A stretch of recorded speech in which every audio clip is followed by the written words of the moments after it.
તો દર્શકો, વિરામ બાદ આપનું સ્વાગત છે. ઘૂંટણની રિપ્લેસમેન્ટ હોય કે પછી હિપ રિપ્લેસમેન્ટ હોય, તમને કયા સવાલો છે જે મૂંઝવી રહ્યા છે?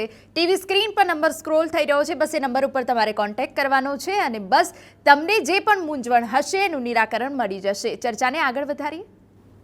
ડૉક્ટર, સવાલ એ પણ છે કે આજના સમયમાં હિપ રિપ્લેસમેન્ટના કેસીસ આટલા વધી કેમ રહ્યા છે?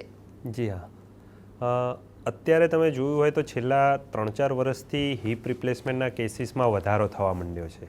કારણ કે 2-3 વર્ષ પહેલાં જે કોવિડની તકલીફ આવી હતી, COVID-19 વખતે, એ વખતથી દર્દીઓને ખાસ કરીને હિપનો એરિયા સૌથી વધારે અફેક્ટ થતો હતો.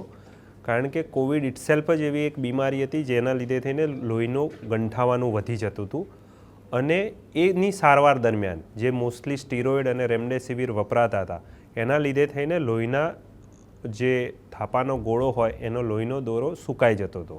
એટલે ધીરે ધીરે એના કોષ મરી જવાથી ગોળાનો આકાર બદલાઈ જતો હતો અને ધીરે ધીરે હિપના આર્થરાઇટિસમાં કન્વર્ટ થઈ જતું હતું.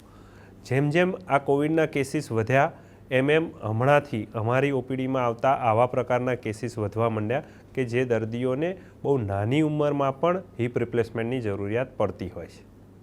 બિલકુલ. ડૉક્ટર, હવે સવાલ એ પણ થાય કે હિપ રિપ્લેસમેન્ટમાં કયા સાંધાઓ વપરાતા હોય છે? જી હા, હિપ રિપ્લેસમેન્ટ સર્જરી એ મુખ્યત્વે આપણે બોલ અને કટોરી બંને ચેન્જ કરવાનું એક ઓપરેશન છે, જેમાં વિવિધ પ્રકારના જેમ કે મેટલ અને પોલીઇથિલિન, સિરામિક અને પોલીઇથિલિન અને સિરામિક આવા 4 મુખ્ય પ્રકારની કેટેગરીના સાંધા હોય છે.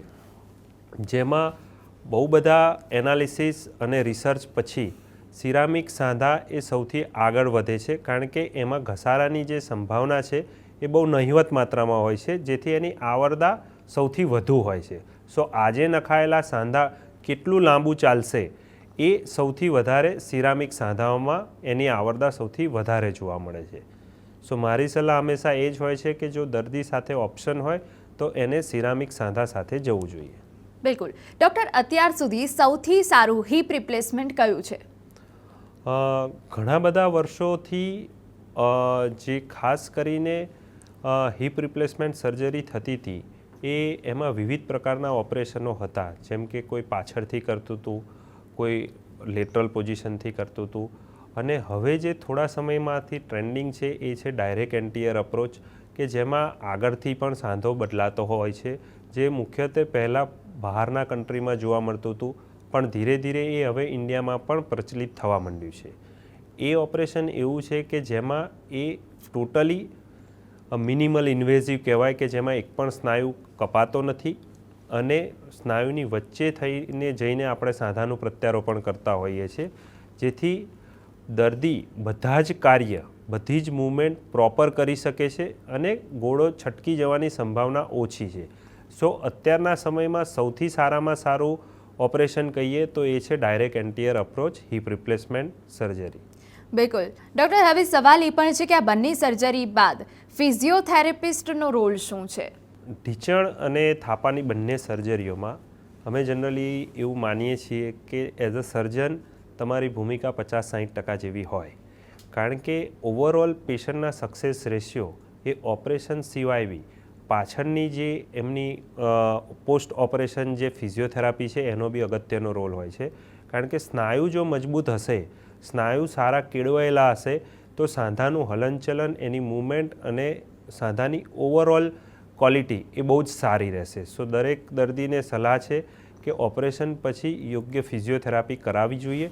એવું નહીં સમજવું કે ફિઝિયોથેરાપી એ ખાલી સાંધો વાળવાની પ્રક્રિયા છે. તમારા નોર્મલ સ્નાયુ મજબૂત હશે તો તમારું ઓવરઓલ જોઈન્ટનું રિઝલ્ટ છે એ બહુ સારું મળશે.